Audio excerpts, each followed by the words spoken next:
Evangelho de Lucas, capítulo 1. E eu queria só lembrar aqui os irmãos, como eu já disse aqui, hoje é o último sermão da série de sermões nos Atos de Jesus. Nós aprendemos sobre os atos redentivos de Jesus, atos que Jesus fez no decorrer da história, que contribuíram para a nossa salvação, para a salvação do seu povo.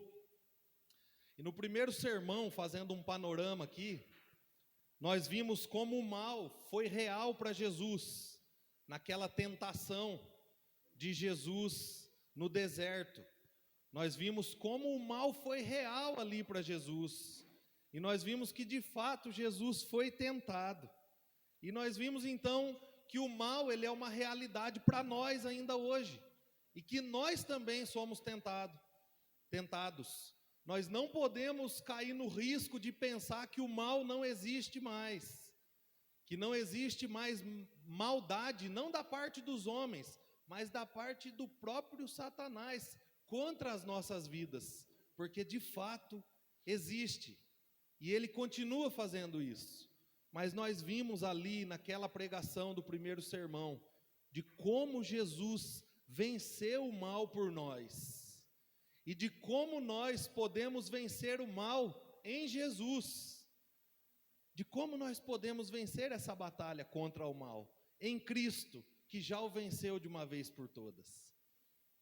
No segundo sermão, nós vimos que nós éramos réus, condenados diante do tribunal de Deus, mas por causa do nosso advogado Jesus, nós fomos declarados justos diante de Deus.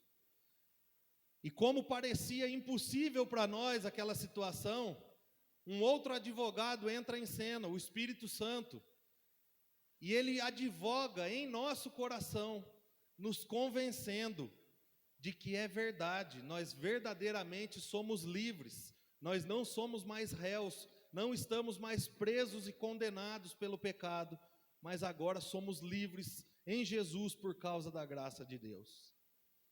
No terceiro sermão, na semana retrasada, nós vimos o Getsêmani, vimos as dores, os sofrimentos, as tentações que Jesus sofreu no Getsêmani, e vimos que esses mesmos sofrimentos, tentações e dores são apresentados também a nós, mas nós vimos que Jesus suportou perfeitamente, de forma obediente ao Pai, por amor a nós.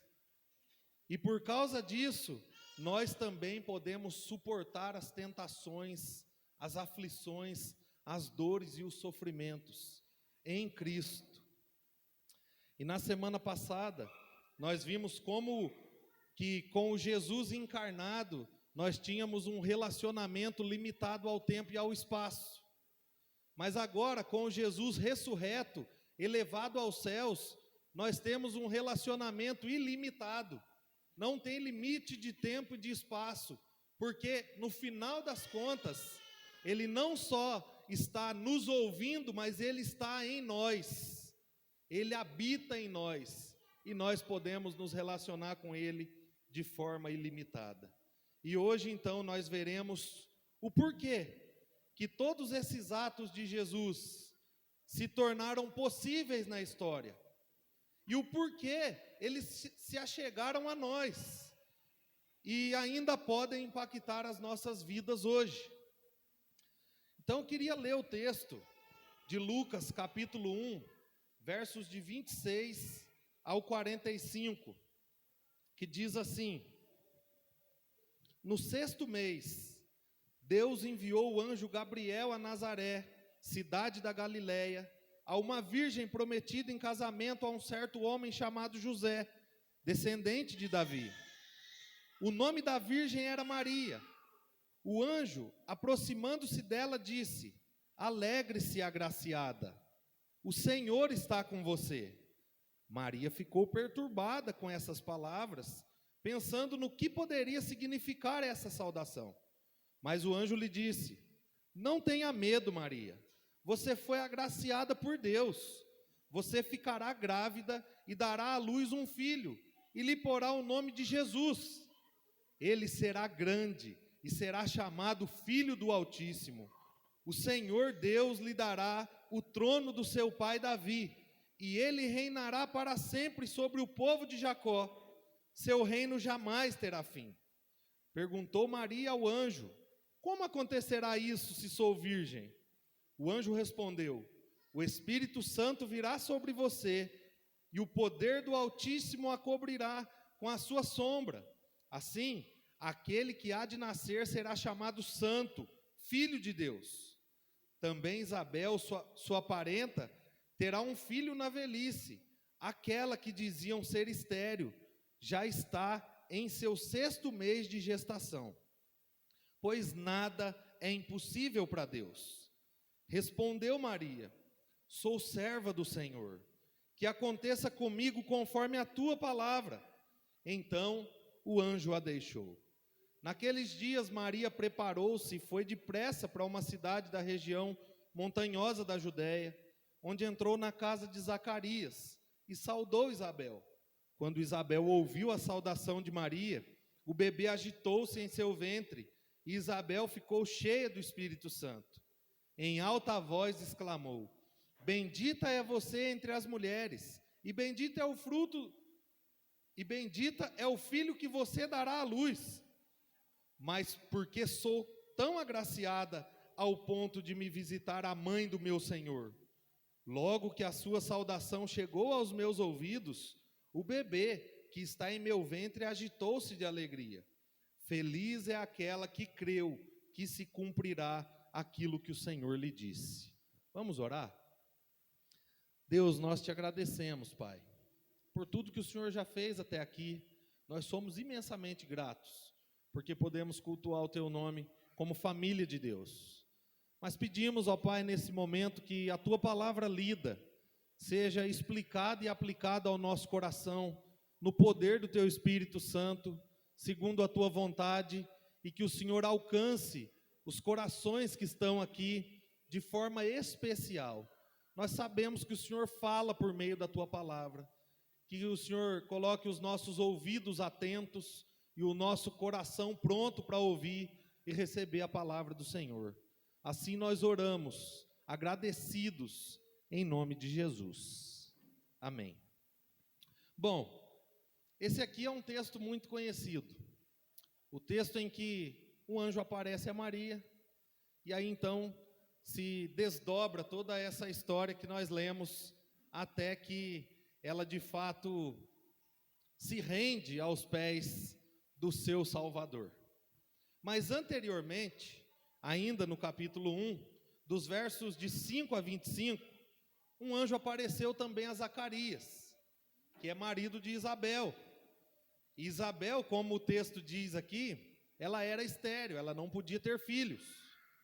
E esse anjo que aparece a Zacarias, ele garante a ele que eles teriam um filho, e que esse filho ia proclamar a chegada do Messias, ia proclamar a chegada do rei de Israel, do Salvador. E esse filho de Isabel e Zacarias é João Batista. Eles então ficam com algumas dúvidas, mas o anjo dá garantias a eles que eles de fato teriam esse filho. E confirmou que Isabel estava gestante a partir daquele momento. E o anjo que aparece a Zacarias é Gabriel, o mesmo anjo que aparece a Maria, que é no texto que nós lemos. Mas agora, diante do texto que nós lemos, nós vamos ver aqui alguns detalhes que podem nos ensinar para a nossa vida ainda hoje. O texto que nós lemos, ele relata com detalhes sobre como se dá a gestação de Jesus, né? A concepção de Jesus, e de como se dá isso, o se assentar no coração de Maria, de José, está relatado no Evangelho de Mateus, também no capítulo 1, E nós vemos os detalhes de como isso aconteceu no meio da família deles ali, de como isso, como se desenrolou essa história, até que no final das contas, Jesus nasça. Mas é interessante que nesse texto aqui, a gente vai observar não só os relatos de como isso acontece, mas nós vamos ver quais foram os impactos disso, de tudo que aconteceu na vida daquele povo. E vamos tirar alguns princípios de quais são os impactos na nossa vida hoje. O simples fato de um anjo aparecer para uma mulher, conceber um filho e dar à luz, o que isso impactou eles naquele tempo e como isso pode nos impactar ainda hoje, como isso tem valor ainda hoje. E diante disso, nós vamos observar o porquê que aqueles atos de Jesus que foram pregados durante as 4 semanas para trás, por que eles se tornaram possíveis? E por que os atos de Jesus se tornaram possíveis? E diante desse texto aqui, nós vemos que, em primeiro lugar, os atos de Jesus se tornaram possíveis porque Deus revelou o Evangelho a Maria. Olha que coisa linda! Não só nós ouvimos o Evangelho, mas Maria, que concebeu, que recebeu Jesus em seu ventre, também ouviu o Evangelho. Deus revelou o Evangelho também a Maria. E eu quero observar com vocês aqui a partir do versículo 30, que diz: mas o anjo lhe disse, não tenha medo, Maria, você foi agraciada por Deus, você ficará grávida e dará à luz um filho, e lhe porá o nome de Jesus. Ele será grande e será chamado Filho do Altíssimo. O Senhor Deus lhe dará o trono de seu pai Davi, e ele reinará para sempre sobre o povo de Jacó. Seu reino jamais terá fim. E no versículo 35, o anjo respondeu: o Espírito Santo virá sobre você, e o poder do Altíssimo a cobrirá com a sua sombra. Assim, aquele que há de nascer será chamado Santo, Filho de Deus. Então, após a aparição do anjo para Maria, o texto vai dizer, os versículos de 29 e 28, vão dizer que Maria ficou perturbada com a aparição do anjo. Ela se perturba, não porque o anjo apareceu, mas porque ela queria saber qual era o motivo da aparição do anjo. Qual era a mensagem que aquele anjo trazia para ela. E talvez o anjo, tendo percebido a euforia, a reação de Maria, ele começa então respondendo. Ela questiona no seu coração, por quê? Qual é a razão dessa saudação?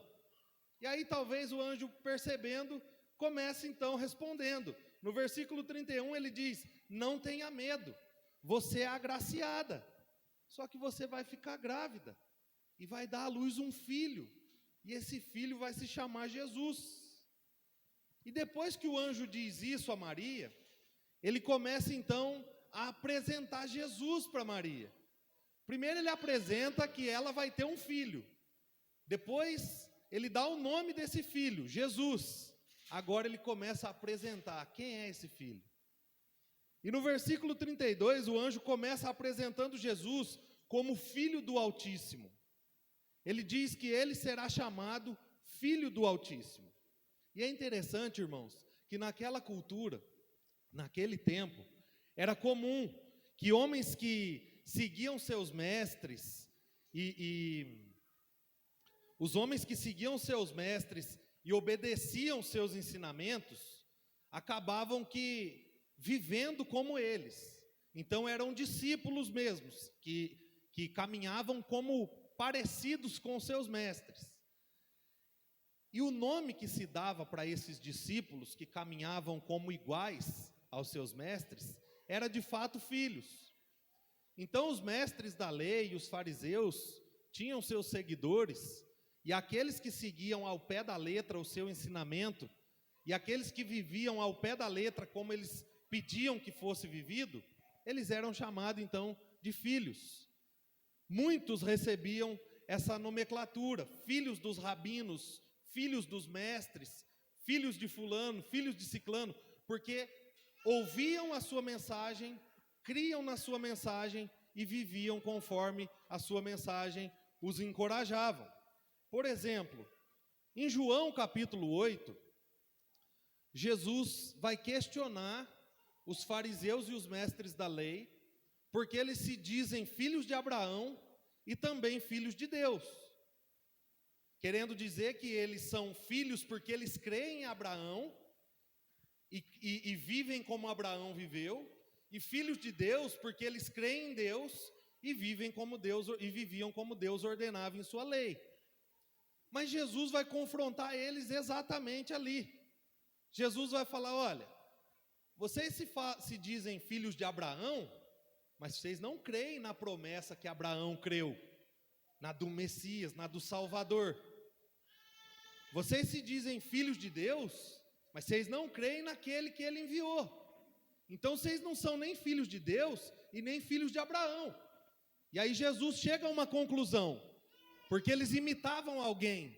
E aí Jesus fala assim: ó, vocês são filhos do diabo, porque a ele vocês imitam certinho. Vocês mentem como ele mente, e vocês ensinam mentiras assim como ele. Então vocês são filhos do diabo. De fato, a nomenclatura de filhos trazia consigo aquele a quem você aprendia, ouvia, cria e vivia como igual. E se a apresentação de Jesus terminasse aqui como filho do Altíssimo, Jesus então seria um homem bom e um seguidor fiel de Deus, porque ele seria chamado filho do Altíssimo. Mas a apresentação de Jesus não para aqui. O anjo continua apresentando Jesus. E no versículo 33, o anjo diz o seguinte, que Jesus agora é aquele que reinaria para sempre sobre o povo de Jacó, e o seu reino jamais teria fim. Com essa afirmação do anjo, ele mostra que Jesus não seria somente um seguidor fiel de Deus, não seria somente um bom seguidor das leis de Deus, mas havia uma promessa de que ele seria um rei que reinaria para sempre. Ele seria um rei eterno.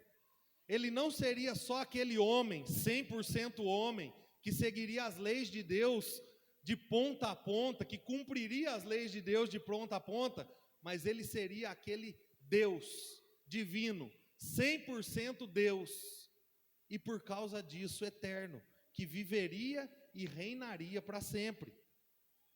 E aí no versículo 35, ele continua apresentando Jesus. Ele conclui a apresentação de Jesus. Ele diz que o Espírito Santo viria sobre Maria e o poder do Altíssimo, o poder de Deus, a cobriria com a sua sombra. E por isso, o seu filho seria chamado Santo e Filho de Deus. Ele diz isso em resposta à pergunta de Maria: como é que eu posso gerar esse filho se eu sou virgem? E aí ele fala: olha, o poder do Altíssimo te cobrirá com a sombra, e aí então o seu filho será chamado Santo e Filho de Deus. Então, em resposta à pergunta de Maria, o anjo definitivamente diz que o Filho de Deus, o Rei eterno, ele nasceria de forma sobrenatural. Como? Sendo concebido pelo Espírito Santo no ventre de uma jovem virgem. E esse menino seria chamado o Santo, o Filho de Deus. Ele apresentou então características de Jesus. Quem seria esse menino? Afinal de contas, quem seria esse menino? Quem é esse menino? É aquele que no versículo 31 ele diz: você terá um filho e colocará o nome nele de Jesus. Ele será chamado Jesus. E naquele tempo, irmãos, Até o nome de Jesus ensinava para aquele povo. Até o nome de Jesus era didático, fazia parte da didática de Deus. Porque o nome de Jesus significa Deus salva. O anjo estava dizendo para Maria que ela teria um filho e colocaria o nome dele de Jesus, que ela entendia claramente que era Deus salva. Jesus carregava não só um nome, mas o ofício de Salvador em seu nome. Maria entendeu que, de fato, pelas características apresentadas de Jesus, ele realmente seria o Salvador. Esse foi o Jesus apresentado a Maria. Esse foi o evangelho que o anjo apresentou a Maria, que Deus revelou a Maria. Ela ouviu que um menino ia nascer de uma virgem, concebido pelo Espírito Santo, por isso ele seria santo e seria chamado Filho de Deus. Ela ouviu que esse menino seria chamado Filho do Altíssimo, ele seria um homem fiel. Ela ouviu que esse menino seria um rei que reinaria para sempre, que ele era um Deus eterno. E ela ouviu que o seu nome seria Jesus, que de fato esse menino era o Deus que salva.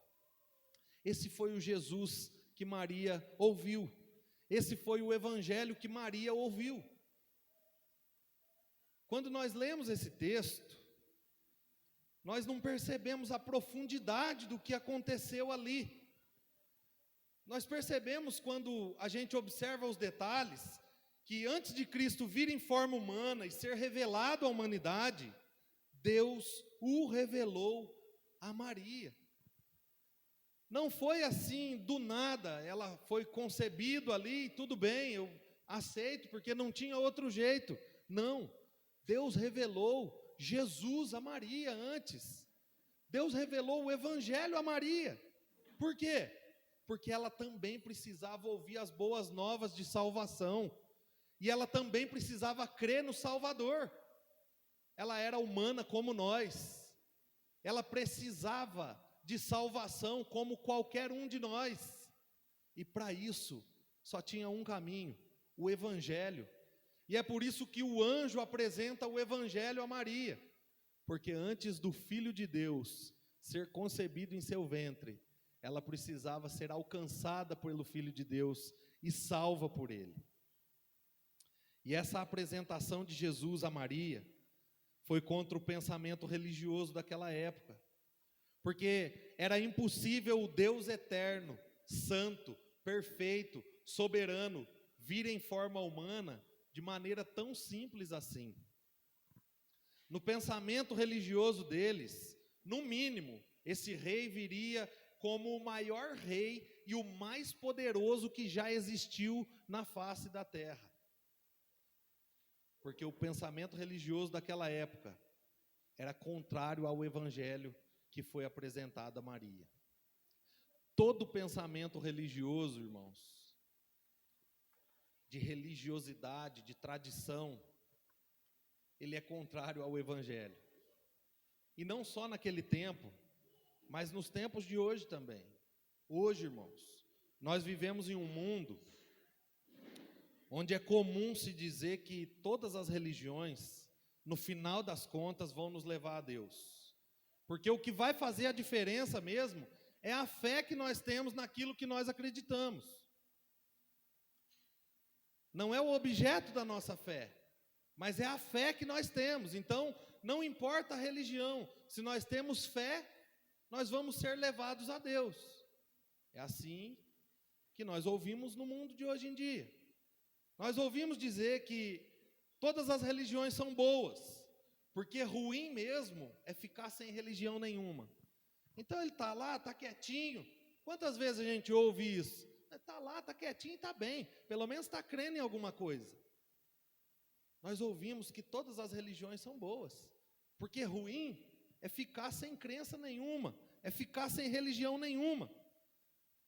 Mas quando nós olhamos para os fundadores das maiores religiões do mundo, em nenhum momento, nenhum deles ousou a dizer que era o próprio Deus e o próprio Salvador. Todos eles se diziam um caminho que apontava para uma vida melhor, ou até mesmo um caminho que apontava para a salvação, um caminho que levava para a salvação. Mas o Jesus apresentado a Maria e apresentado a nós na Bíblia, ele se apresenta não só como o caminho de salvação, mas como o próprio Salvador.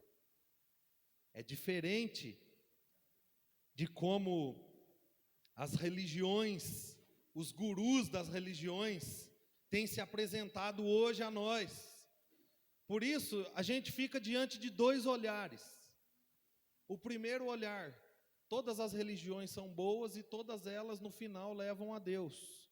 E o segundo olhar, se a Bíblia está certa, Jesus é o único meio de salvação e é o único caminho que nos leva a Deus. Mas diante desses dois olhares, nós corremos o risco de falar com os nossos lábios que nós cremos de fato no Jesus que a Bíblia nos apresenta, o único caminho para a salvação, o único meio de nos levar a Deus. Mas a nossa vida, tão acostumada com a maneira em que nós ouvimos sobre Deus e sobre religião, a nossa vida mostra que no final das contas, nós acreditamos que todas as religiões são boas e que todas elas nos levam a Deus. Só que é impossível sustentar essas duas óticas juntas. Ou nós cremos no Jesus que é apresentado na Bíblia como o único caminho para a salvação e como o único Salvador e como o único mediador entre a humanidade e Deus, ou nós cremos que todas as religiões estão certas. Não tem como caminhar nas duas vias ao mesmo tempo. Por isso, irmãos, a visão religiosa do mundo de hoje em dia, que é conhecido como pluralismo religioso, não só uma diversidade de religião, mas uma diversidade de verdades na religião, entre aspas. Por causa disso, nós, cristãos, perdemos as nossas forças e perdemos a nossa convicção de que Jesus de fato é o único caminho. Vai dizer que você, como cristão, nunca teve nenhum amigo cristão que chegou até você e já perguntou: será que tal coisa também não pode me ajudar? Será que se eu frequentar tal lugar, eu também não vou ser beneficiado? Será que se eu me curvar diante de algum outro tipo de religião ou filosofia de vida, eu também não posso ser abençoado ao mesmo tempo? À medida que Jesus me abençoa, o cristianismo me abençoa, eu também não posso ir para uma outra religião, para um outro lugar, para uma outra crença, também não posso ser abençoado? Quem de nós nunca ouviu isso? Talvez quem de nós nunca pensou isso?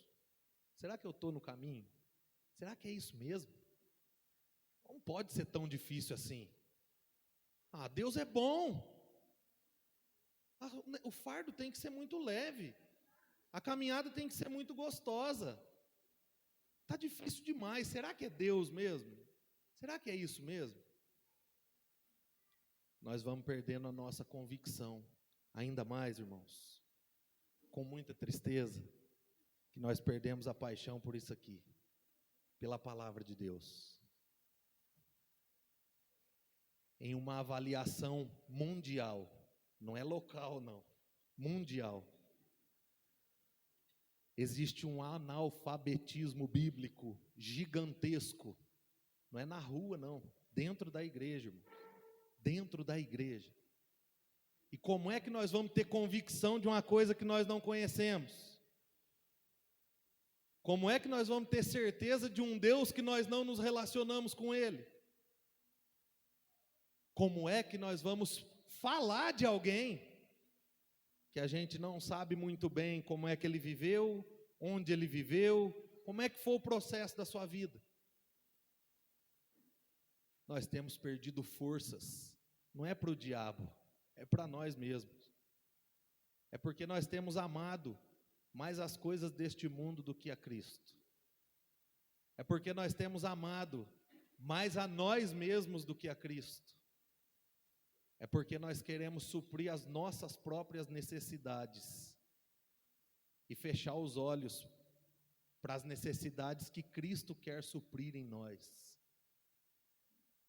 Nós perdemos a nossa força diante deste mundo, porque nós somos chamados, não é para dividir a fé, é para sermos exclusivos de Jesus, onde nada nem ninguém rouba a nossa força, nada nem ninguém rouba a nossa adoração, onde nós não nos prostramos a nada e nem ninguém senão a Jesus. E esse chamado à exclusividade a Jesus, ele exige de nós uma resposta. Não tem como ficar neutro no meio dessa jogada. É igual quando tem Palmeiras e Corinthians. Você está torcendo para o Palmeiras? Não. Então você está torcendo para o Corinthians. Você está torcendo para o Corinthians? De jeito nenhum. Então no fundo você está torcendo para o Palmeiras. Não tem como ficar neutro. Eu creio em Jesus como único caminho de salvação e como único Salvador? Não. Então você crê que qualquer um pode te levar a Deus. Agora, se você crê em Jesus como único meio de salvação e como único Salvador, de fato você está rejeitando todas as outras possibilidades. É como eu brinco sempre, né? Um filósofo contemporâneo já disse, cada escolha é uma renúncia, isso é a vida, numa música do Chorão, né? Mas é verdade, irmãos.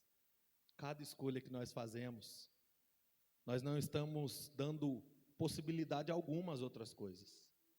Cada escolha que nós fazemos na vida, nós estamos rejeitando qualquer outra possibilidade e tomando aquela como único caminho. E nós precisamos responder diante do Evangelho. Você já parou para pensar nisso, meu irmão? Você já parou para pensar nisso, minha irmã?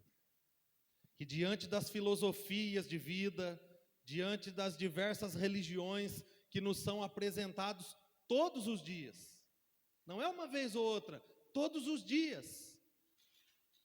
Você já parou para pensar que nós precisamos responder não só com as nossas palavras, mas com a nossa vida? E aí a pergunta, expressão de fé diante disso. Como é que você expressa a sua fé diante de todas as apresentações de filosofias de vida e das demais religiões?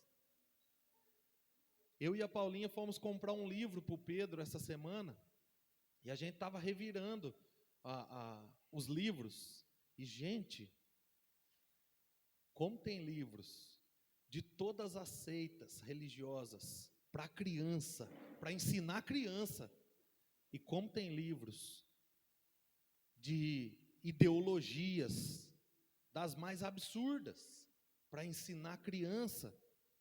E aí nós começamos a procurar livros cristãos. E dentro de uma biblioteca com diversos temas, de diversas áreas, tinha uma pequena prateleira no cantinho, assim, com livros cristãos, quase nenhum para criança, e o restante da biblioteca com diversos livros, muito bons, mas com diversos livros falando especificamente para criança, de outras religiões com muita força de ensino, e de ideologias com muita força de ensino, porque no final das contas, eles não vão nos atacar e atacar os nossos filhos na porta da nossa casa com um tridente na mão e com uma arma na mão. Eles vão no campo do conhecimento, do qual, se nós não conhecermos a Deus e a Cristo, nós vamos perder a nossa força, vamos perder a nossa convicção e vamos ser obrigados a nos dobrar diante de tudo que nos é apresentado. Como é que você expressa a sua fé diante de uma sociedade em que se tolera a ideia de que se pode crer em qualquer coisa que você imaginar e que até não crer em nada é bom, mas que crer em Jesus, crer na palavra de Deus, crer em Deus, crer no Espírito Santo, é uma ofensa monstruosa à sociedade. Como é que nós nos apresentamos diante dessa sociedade? Como é que nós vivemos a nossa fé diante disso?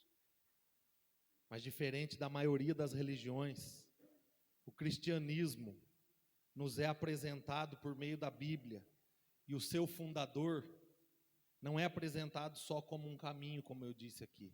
Ele é apresentado como o próprio Salvador e o único caminho que nos leva ao único Deus. Maria recebeu essa apresentação de Jesus por meio do anjo Gabriel. Ele não disse para Maria que o filho dela seria um dos salvadores que a humanidade teria. Gabriel não falou para ela: olha, seu filho vai nascer e ele vai ser um dos muitos salvadores que vão ter. Ele vai ser um dos muitos caminhos, um dos muitos filhos do Altíssimo, um dos muitos que vão conduzir multidões a Deus. Não. Ele disse que ele seria o Filho de Deus, o Salvador do seu povo, o único, não haveria outro. E diante disso, diante dessa mensagem de Jesus, Maria precisava responder, assim como eu e você. Quando nós ouvimos a mensagem do Evangelho, nós precisamos responder. E não responder já é uma resposta. Ficar quieto, ficar pensando, talvez amanhã ou depois, já é uma resposta. Mas Maria respondeu. E vamos ver a resposta de Maria. Versículo 34. Perguntou Maria ao anjo, depois que ela ouviu a mensagem. Perguntou Maria ao anjo: como acontecerá isso, se sou virgem? Irmãos, Maria havia acabado de ouvir que ia ficar grávida, mesmo sendo virgem, e que o seu filho seria chamado Jesus, Filho do Altíssimo, Santo e Filho de Deus, e que reinaria para sempre. O seu reino jamais teria fim. E a primeira resposta de Maria ao evangelho apresentado a ela é uma expressão de dúvida, de questionamento. Como isso vai acontecer? Como é que eu vou ter um filho se eu sou virgem? Tá bom, você me falou essa mensagem, você me falou desse Jesus, me falou quem é ele, mas como que eu vou ter esse filho se eu sou virgem? Então, a gente percebe que ela não aceitou a mensagem do evangelho de cara, e nem goela abaixo, nem foi colocado goela abaixo dela. Ela teve dúvidas, ela perguntou, ela expressou um questionamento. Como é que isso pode acontecer? Como que pode nascer um filho sem que um homem e uma mulher se relacionem? Ela fez a pergunta de $1 milhão. Ela fez a pergunta que qualquer pessoa comum que pensa, que ouve uma mensagem, especificamente a mensagem do evangelho, se pergunta. Talvez a gente não tenha coragem de perguntar, mas se pergunta: mas como? Se ela é virgem, como ela teve um filho? Mas ela não se reservou a mente, ela expressou a sua dúvida. Ela teve então uma dúvida sincera, e ela fez uma pergunta sincera diante do evangelho. E aqui, irmãos, a gente pode pegar um gancho e observar que isso também acontece conosco. Nós também temos dúvidas quando ouvimos o evangelho. nós também temos nossos questionamentos ao ouvirmos o Evangelho. É natural que dúvidas saltem à nossa mente quando a mensagem do Evangelho é pregada. É comum. Maria passou pelo processo da dúvida, assim como muitos de nós já passamos. E assim como muitos de nós passam, e talvez estejam passando hoje, ouvindo o Evangelho. Mas como isso? Como aquilo? Por que isso? Por que aquilo? Ela passou pela experiência da dúvida. Porque o Evangelho, irmãos, ele mexe primeiro com o nosso raciocínio lógico. Ele nos leva a pensar. Quando nós ouvimos a mensagem do Evangelho, nós começamos a pensar, nós começamos a questionar as possibilidades. Será que isso é possível? Será que aquilo é possível? Será que isso é verdade mesmo? Será que não é? Todos nós, ao ouvirmos o Evangelho, automaticamente somos levados a pensar, a questionar as possibilidades. E aí então depois nós passamos a tentar colocar em ordem os pensamentos, tentar organizar as ideias, de que Jesus nasceu de uma virgem, Deus veio em carne, nasceu de uma virgem, concebido pelo Espírito Santo, e agora Ele nasce e vive sem pecado, morre na cruz, nos salva. Espera aí, a gente começa a tentar organizar essas informações antes de darmos o próximo passo. Nós queremos respostas, nós queremos ouvir uma resposta. Não pode ser tão quadrado assim o negócio. Vocês falam e eu tenho que engolir tudo que vocês falam. Vocês lançam palavras aí, eu tenho que engolir tudo. Maria questionou o anjo. Tá bom, eu ouvi a sua mensagem, mas como é que isso pode acontecer? Como é que um filho pode nascer sendo eu ainda virgem? A questão, irmãos, é que ao ouvirmos o Evangelho, nós precisamos estar dispostos a fazer as perguntas com sinceridade. Porque se elas surgem no nosso coração e na nossa mente, nós não podemos caminhar com tanta dúvida assim. Nós precisamos colocá-las para fora. Nós precisamos perguntar a um irmão, a um pastor, a um amigo, alguém que possa nos responder com sinceridade. Eu aprendi no seminário que toda pergunta sincera merece uma resposta honesta. Nós precisamos disso. Precisamos nos perguntar. Porque foi por causa da pergunta de Maria que abriram-se os horizontes para ela, para que ela pudesse receber informações a respeito de Jesus, a respeito de Deus, que mudariam a história da vida dela. Foi por causa da pergunta de Maria que nós temos registrado hoje uma das afirmações mais maravilhosas que a Bíblia nos dá. Muita gente cita esse versículo, versículo 37, pois para Deus nada é impossível.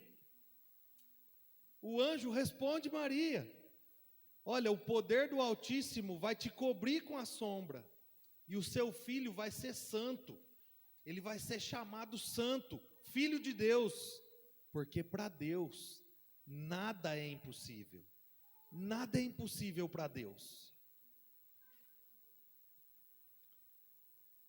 E aí então, Maria, ao ouvir a resposta do anjo, nós percebemos que ela foi convencida por ele. A resposta foi convincente. A resposta ganhou o coração dela. A resposta de fato afirmou aquilo que ela precisava. Ela não estava conseguindo enxergar uma possibilidade de uma virgem conceber um filho, mas agora ela entendeu. É porque para Deus nada é impossível. Ela conhecia Deus. Ela sabia quem era Deus. Ela foi criada aprendendo sobre Deus desde a infância.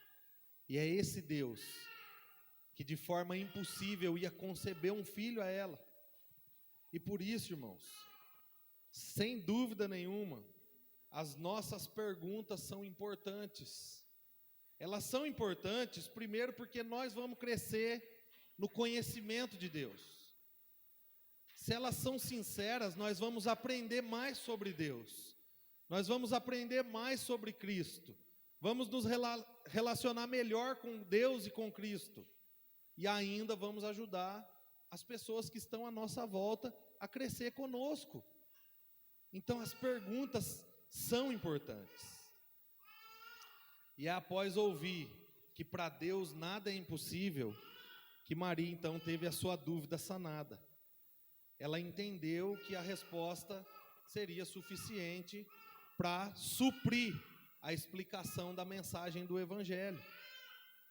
Ela entendeu que Deus é suficiente para orquestrar, para conduzir a obra de salvação. E diante disso, ela dá outra resposta. Então a primeira resposta de Maria é um questionamento, na verdade. Mas quando ela tem esse questionamento sanado, ela dá outra resposta. Versículo 38. Respondeu Maria: sou serva do Senhor, que aconteça comigo conforme a tua palavra. Maria crê e se rende completamente ao Senhor. Maria agora ela faz uma declaração de quem de fato está convicta do que está fazendo e por quem está fazendo. Ela sabia que estava realmente se rendendo aos propósitos do seu Salvador. Ela sabia e estava segura de fazer isso, porque Deus é perfeito, porque Deus é soberano e porque Deus conduz os seus propósitos como ninguém mais pode conduzir. Maria se entregou de fato a Deus. E para ela, se entregar aos propósitos de Deus, aos propósitos do seu Salvador, significava abrir mão dos seus próprios propósitos. É como eu disse, toda escolha que fazemos, nós renunciamos todas as outras coisas. Quando Maria entende o Evangelho, quando o Evangelho é carimbado com convicção no coração dela, ela se rende aos propósitos do seu Salvador.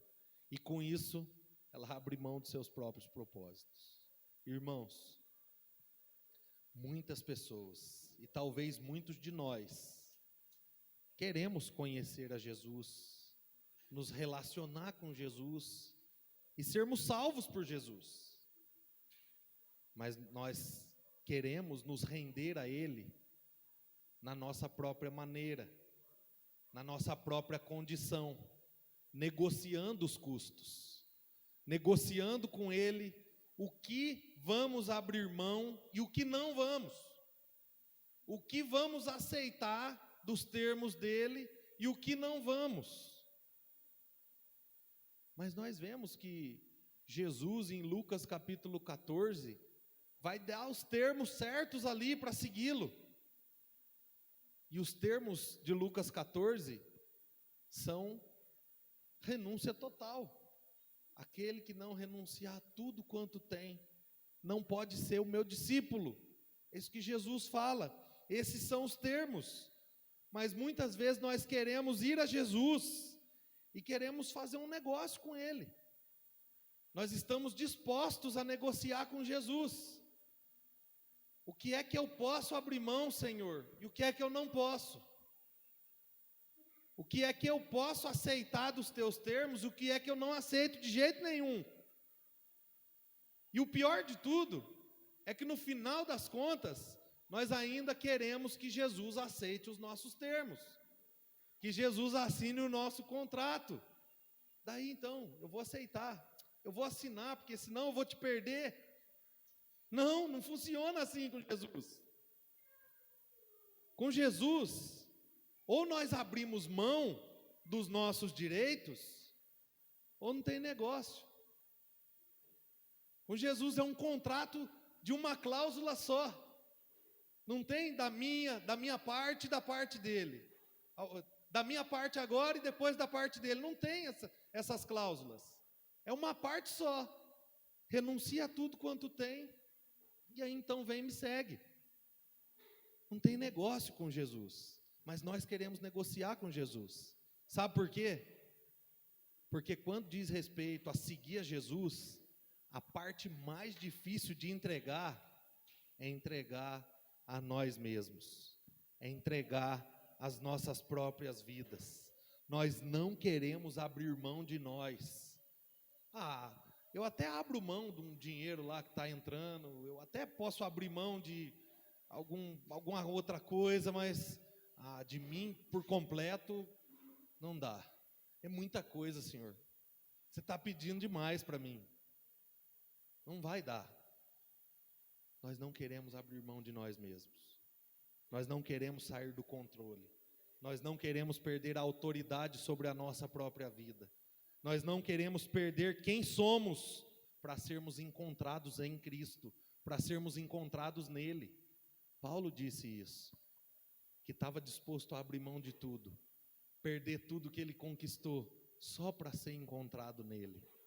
Mas nós não queremos fazer isso, porque é muito pedir. Tem que pedir isso para nós é pedir demais. Nós jamais abriríamos mão disso. Mas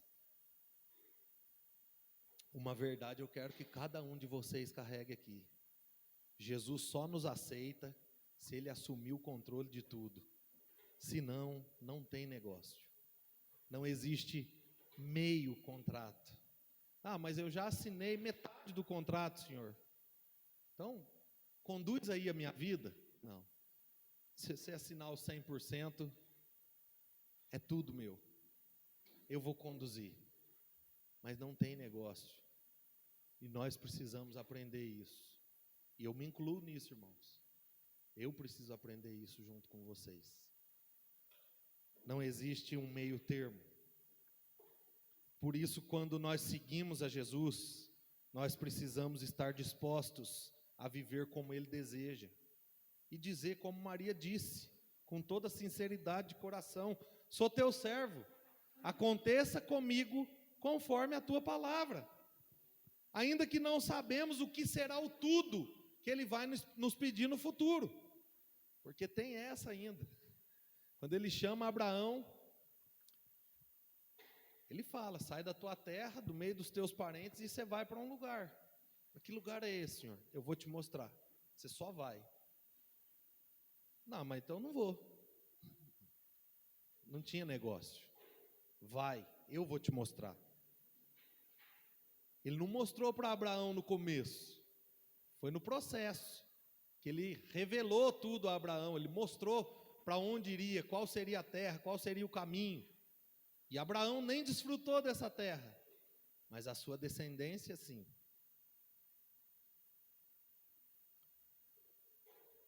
Por exemplo, todos nós sabemos que a Bíblia nos ensina que nós não devemos mentir e nem trapacear, certo?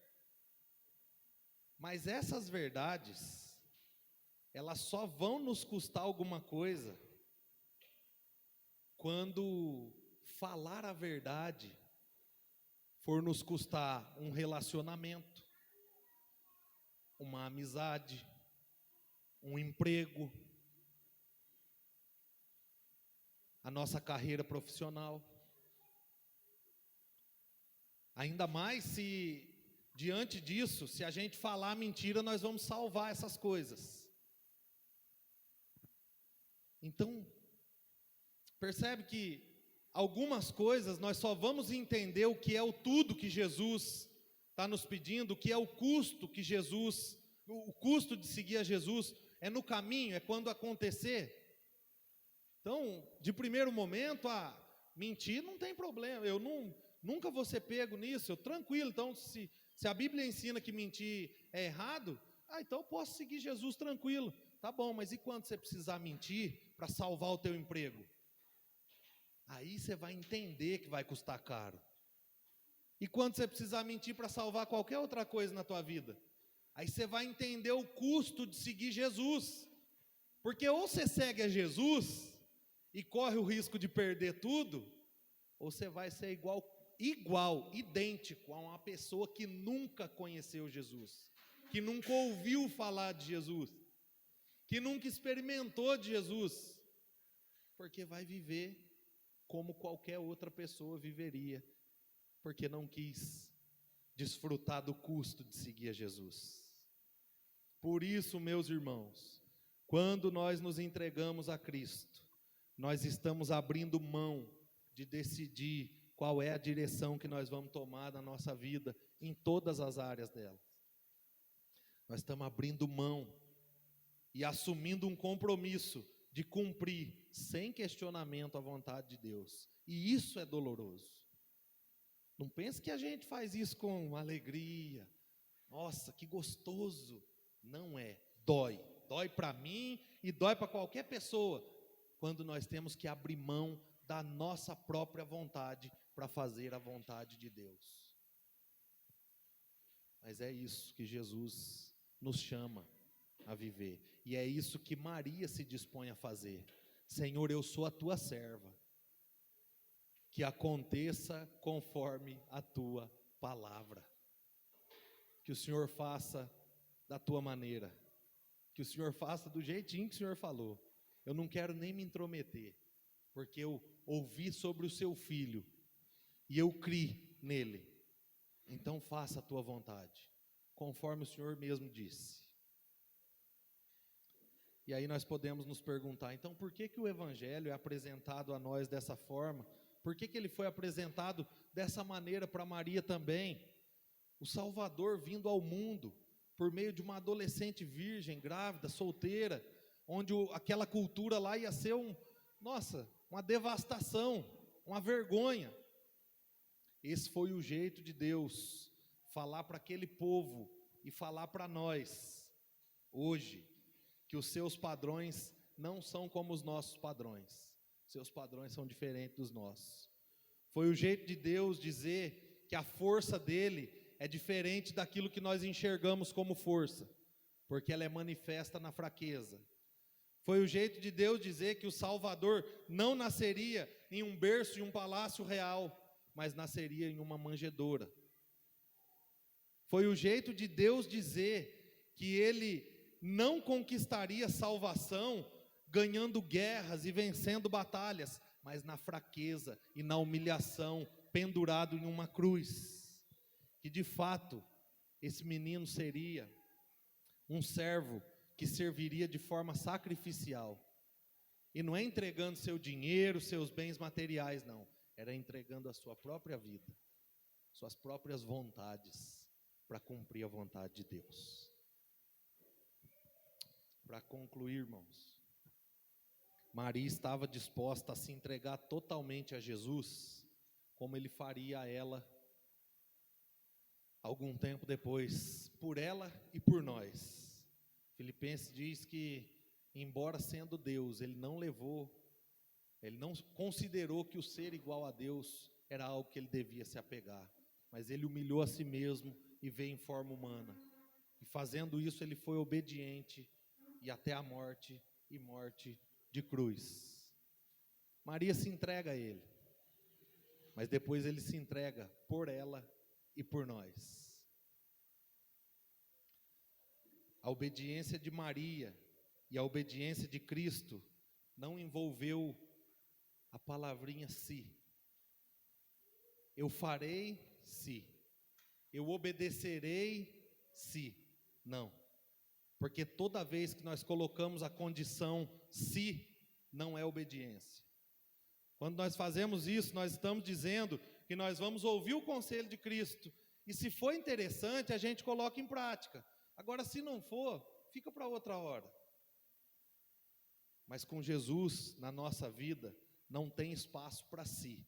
Ou nós obedecemos, ou não obedecemos. E Maria, disposta a obedecer, ela vai até Isabel, como o texto diz, e Isabel, cheia do Espírito Santo, encoraja Maria a seguir o caminho de obediência. No versículo 45, Isabel diz: feliz é aquela que creu que se cumprirá aquilo que o Senhor lhe disse. Irmãos, por meio da comunhão com Isabel, Deus encheu o coração de Maria de certezas e convicções. Não nas circunstâncias, na situação em si, mas no Salvador que ela havia acabado de conhecer e que estava ali, entre eles, em Jesus. As esperanças de Maria e de Isabel estavam postas em Jesus. É por isso que ela canta no versículo 47. Minha alma engrandece ao Senhor, e o meu espírito se alegra em Deus, meu Salvador. Por causa disso, porque o Evangelho foi revelado a Maria, porque Maria questionou o Evangelho que ouviu, porque Maria creu nas palavras do anjo a respeito de Deus e de Cristo, porque ela se rendeu em obediência, é que os atos de Jesus chegaram até nós, atravessaram a história, são vivos ainda hoje, atos redentivos, atos que apontam para um Salvador, atos que apontam para uma vitória maior, atos que apontam no meio da nossa fraqueza para um ponto forte e muito forte, no meio da nossa dor para um ponto de refrigério na alma, no meio da nossa tristeza para um ponto de alegria, no meio da nossa desesperança para um ponto de esperança. Cristo é tudo isso na nossa vida, por causa dele mesmo, porque ele nasceu. Todos os atos que nós aprendemos aqui de Jesus puderam chegar até nós. Que nós possamos seguir firmes, convictos dessa verdade, porque ao nascer, Jesus deixou o céu não só para viver entre nós, mas também para morrer por nós. Porque Jesus nasceu, ele também pôde morrer na cruz do Calvário para pagar os nossos pecados. Porque Jesus nasceu, nós não estamos mais condenados. Como eu li no início do culto, Isaías capítulo 9, versículo 2 e 3, para um povo que estava em trevas, viu uma grande luz. Meu Deus, porque Jesus nasceu. Talvez, meu irmão, minha irmã, você está com o teu coração obscuro, está com o teu coração preso em algumas coisas que não são Jesus, mas hoje você tem a oportunidade de olhar para Ele na cruz do Calvário, olhar para Ele pagando os seus pecados, ressuscitando, sendo elevado aos céus, governando, e colocar o teu coração na verdadeira luz. Nós não precisamos andar em trevas, porque Jesus nasceu. Nós não precisamos viver uma vida distante da graça, porque o Verbo se fez carne e habitou entre nós, cheio de graça e de verdade. E nós podemos ver a sua glória e desfrutar dela, como a glória do unigênito do Pai. Que guardemos essa palavra no nosso coração, que tenhamos convicção no Cristo, que deixou o céu, não só para viver, mas para morrer por nós. Vamos orar? Pai, nós te agradecemos pela tua palavra, te agradecemos pelo teu cuidado, te agradecemos pela preciosidade que é fazer parte do teu povo. Senhor, talvez nós estamos aqui como Maria, confusos, duvidosos, porque ouvimos a mensagem do Evangelho. Mas nós te pedimos, Senhor, clareia a nossa mente, o nosso coração. No poder do Teu Espírito, leva-nos à compreensão da Tua obra. Leva-nos, Senhor, a entender, porque para Deus nada é impossível. Da mesma forma, Pai, faça-nos servos entregues ao Senhor. Que a nossa vida não seja mais governada por nós, mas pelo Senhor. E que todos os dias em que nós quisermos dominar a nossa vida, que nos lembremos que o Senhor só nos aceita se entregarmos tudo. Nós queremos viver isso, Pai. Sabemos que é difícil, é doloroso, mas sabemos que o Teu Espírito Santo nos ajuda. Da mesma maneira que desfrutaremos dos sofrimentos por nos entregarmos, desfrutaremos da glória que o Senhor mesmo desfrutou, porque Deus o exaltou sobremaneira e lhe deu o nome que está acima de todo nome. E diante do nome de Jesus, todo joelho se dobra e toda língua confessa que Ele é o Senhor, para a glória de Deus. Que guardemos isso em nossos corações. Assim oramos agradecidos em nome de Jesus. Amém.